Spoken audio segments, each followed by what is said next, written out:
एक मदारी आया, साथ में अपने बंदर लाया। डम डम डमरू बजा रहा है, अपने बंदर नचा रहा है। डम डम डमरू बजा रहा है, अपने बंदर नचा रहा है। चली बंदरिया देकर ताने, बंदर उसको लगा मनाने। चली बंदरिया देकर ताने, बंदर उसको लगा मनाने। दोनों ने है रंग जमाया, कितना सुंदर नाच दिखाया। दोनों ने है रंग जमाया, कितना सुंदर नाच दिखाया।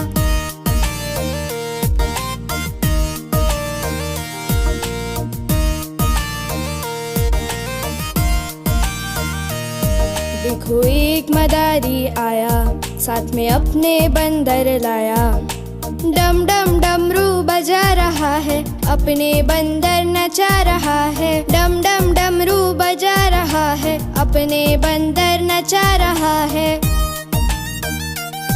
चली बंदरिया देकर ताने, बंदर उसको लगा मनाने। चली बंदरिया देकर ताने, बंदर उसको लगा मनाने।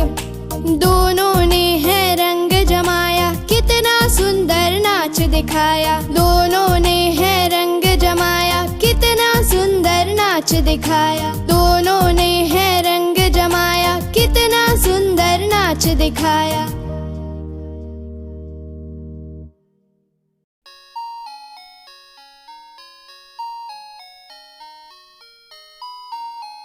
एक बार की बात है, एक छोटे से गांव में मोती नाम का कुत्ता और मिन्नी नाम की बिल्ली रहते थे। दोनों एक ही घर में थे, लेकिन हमेशा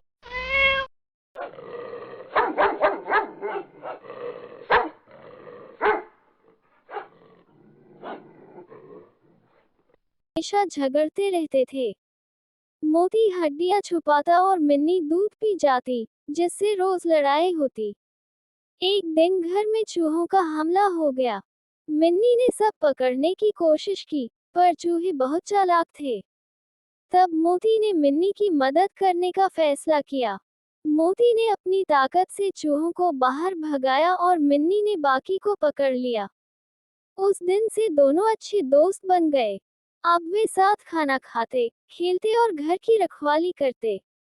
गांव के बच्चे उन्हें देखकर कहते, देखो, झगड़ने वाले भी दोस्त बन सकते हैं।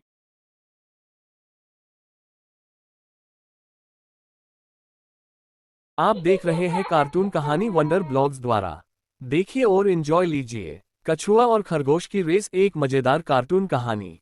एक हरे भरे जंगल में एक बंदर आम के पेड़ पर रहता था। वह रोज मीठे मीठे आम खाता और गाने गाता। पास ही नदी में एक मगरमच्छ अपनी पत्नी के साथ रहता था। एक दिन मगरमच्छ पेड़ के नीचे आया। बंदर ने मुस्कुराकर कहा, दोस्त, आम खाओ, बहुत मीठे हैं। मगरमच्छ ने आम खाए और बहुत खुश हुआ। दोनों अच्छे दोस्त बन गए। एक दिन मगरमच्छ की पत्नी बोली, मुझे उस बंदर का दिल चाहिए, वह जरूर बहुत मीठा होगा। मगरमच्छ बहुत दुखी हुआ, लेकिन डर के मारे वह पेड़ के पास गया और बोला, दोस्त, मेरी पत्नी ने तुम्हें खाने पर बुलाया है। बंदर खुश होकर उसकी पीठ पर बैठ गया। नदी के बीच पहुंचते ही मगरमच्छ ने सच्चाई बता दी। बंदर चतुर था, बोला, अरे, मेरा दिल तो पेड़ पर रह गया, चलो वापस चलते हैं। मगरमच्छ वापस किनारे आया और बंदर फटाफट पेड़ पर चढ़ गया। वह हंसते हुए बोला, दोस्त, दिमाग से काम लो, दोस्ती में धोखा नहीं चलता।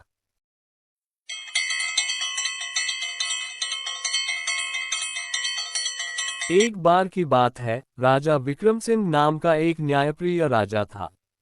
उसके दरबार में वीरनंदन नाम का एक वफादार मंत्री था, जो हमेशा सच्चाई और ईमानदारी से राजा की सेवा करता था। एक दिन पड़ोसी राज्य ने चाल चली, राजा विक्रम सिंह के नाम से झूठा संदेश भेजा कि वह युद्ध नहीं चाहता। लेकिन वीरनंदन को शक हुआ। उसने भेष बदलकर जासूसी की और असली साजिश पकड़ ली। राजा को जब सच्चाई पता चली तो वह बहुत खुश हुआ। उसने वीरनंदन को गले लगाया और कहा, तुम सच्चे अर्थों में मेरे राज्य की ढाल हो। अगले दिन दरबार में वीरनंदन का कार्टून बनाया गया, जिसमें वह एक ढाल पकड़े हुए राजा के सामने खड़ा था और उसके ऊपर लिखा था, वफादारी ही सबसे बड़ी बहादुरी है। राजा और मंत्री दोनों मुस्कुरा उठे और राज्य में वीरनंदन की ईमानदारी की कहानी हर बच्चे की किताब बन गई। एक गांव में रामलाल नाम का एक ईमानदार किसान रहता था। वह मेहनती और सच्चा इंसान था। खेतों में कड़ी मेहनत करता और भगवान का नाम लेकर जीवन बिताता। एक दिन उसके खेत में हल चलाते समय उसे एक सोने की थैली मिली। थैली में बहुत सारे सिक्के थे। गरीब होने के बावजूद रामलाल ने सोचा, यह मेरा नहीं है, जरूर किसी का खोया हुआ धन है। उसने तुरंत गांव के मुखिया के पास जाकर थैली सौंप दी। मुखिया ने पूरे गांव में घोषणा करवाई कि जिसका सोना खोया है वह आकर पहचान ले। थोड़ी देर बाद एक अमीर व्यापारी आया और बोला, यह मेरी थैली है। उसने अंदर के सिक्कों और निशान को पहचानकर सही साबित किया। व्यापारी किसान की ईमानदारी देखकर बहुत खुश हुआ। उसने रामलाल को इनाम देना चाहा, पर रामलाल ने मुस्कुराकर कहा, मुझे इनाम नहीं चाहिए, मेरी सच्चाई ही मेरा इनाम है। गांव के लोग किसान की ईमानदारी से प्रभावित हुए और बच्चों को सीख दी, ईमानदारी सबसे बड़ा धन है। इस तरह रामलाल पूरे गांव में ईमानदार किसान के नाम से प्रसिद्ध हो गया और सबके दिलों में उसकी इज्जत और बढ़ गई। एक छोटे से मोहल्ले में पिंकी और सोनू नाम के भाई बहन रहते थे। दोनों हमेशा आपस में झगड़ते रहते, कभी टीवी के रिमोट पर, कभी खिलौनों पर और कभी खाने की प्लेट पर। उनके झगड़े से पूरा घर गूंज उठता था। एक दिन माँ ने कहा, तुम दोनों अगर इसी तरह लड़ते रहोगे तो घर का चैन खत्म हो जाएगा। क्यों ना हम इसे खेल बना लें। जिसका गुस्सा पहले शांत होगा वही विजेता कहलाएगा। पिंकी और सोनू को बात मजेदार लगी। अगले दिन फिर लड़ाई शुरू हो गई। सोनू ने कहा, ये कार्टून मैं देखूंगा। पिंकी बोली, नहीं, मैं देखूंगी। तभी उन्हें माँ की बात याद आई। दोनों चुप हो गए और एक दूसरे को देखने लगे। कुछ देर बाद सोनू हंस पड़ा, ठीक है, आज तुम देख लो। पिंकी ने भी मुस्कुराते हुए कहा, तो कल तुम्हारी बारी। इस तरह झगड़ा खुद ब खुद खत्म हो गया। धीरे धीरे यह नया खेल उनके लिए आदत बन गया। अब वे हर बार सोचते कि कौन पहले झगड़ा शांत करेगा। कई बार तो वे खुद ही हंसकर झगड़ा शुरू होने से पहले खत्म कर देते। मोहल्ले के दूसरे बच्चे भी ये देखकर हैरान थे। सबने कहा, वाह, तुम दोनों तो झगड़े को खेल में बदल कर खुश रहना सीख गए। कहानी से बच्चों ने ये सीख पाई कि घर घर की लड़ाई सिर्फ प्यार और समझदारी से ही खत्म होती है। अगर हम झगड़े को खेल की तरह लें और थोड़ा त्याग करें तो घर में हमेशा हंसी खुशी बनी रहती है। एक हरे भरे जंगल में शेरू नाम का छोटा खरगोश रहता था। शेरू बहुत जिज्ञासु और खुशमिजाज था। एक दिन वह जंगल में कूदते कूदते एक बड़े आम के पेड़ के पास पहुंचा। पेड़ पर पीले पीले मीठे आम लटके थे। शेरू ने सोचा, अगर मैं एक आम तोड़कर खा लूं तो मजा आ जाएगा। लेकिन पेड़ बहुत ऊंचा था।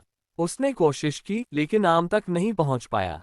तभी पेड़ पर बैठा मिन्नी तोता बोला, शेरू, अगर मदद चाहिए तो मुझे पुकारो। शेरू ने हाँ कहा। मिन्नी ने अपनी चोंच से एक पका आम तोड़ा और नीचे गिरा दिया। शेरू ने आम खाया तो उसकी आंखें चमक उठी। इतना मीठा स्वाद उसने पहले कभी नहीं चखा था। शेरू ने कहा, मिन्नी, तुम्हारा धन्यवाद। आज मैंने सीखा कि दोस्ती और मदद से हम मुश्किल काम भी आसानी से कर सकते हैं। उस दिन से शेरू और मिन्नी सबसे अच्छे दोस्त बन गए और जंगल में खुशी खुशी रहने लगे।